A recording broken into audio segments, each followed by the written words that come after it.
ng partner. Samantala, naghahanap ba kayo ng bagong tatakbuhan o simpleng pasyala na presko sa mata? Ang dati na harang sa baha, ngayon ay luntiang parke na.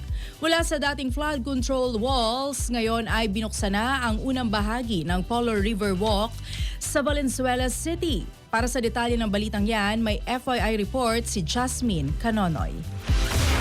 Abante Radyo Live Report. Jasmine.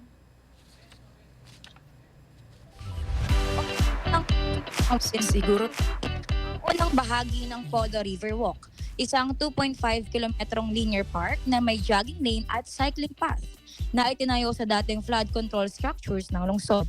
Ang proyektong ito ay layong magbigay ng luntiang espasyo, hikayati ng mas aktibong pamumuhay at bawasan ang paggamit ng sasakyan. Matatagpuan ang Riverwalk sa puso ng lumang bayan ng Polo na dati ay puno ng river walls at flood control structures. Dahil sa tamang disenyo at lapad ng river walls na halos 5 metro sa itaas, napagdesisyonan ng lokal na pamahalaan na gawing accessible ang mga ito sa publiko.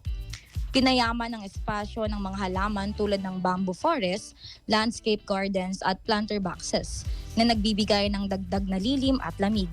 Kompleto rin ito sa ilaw, PWD-friendly na banyo, 24/7 CCTV at mga upuan para sa mga naglalakad at nagbibisikleta.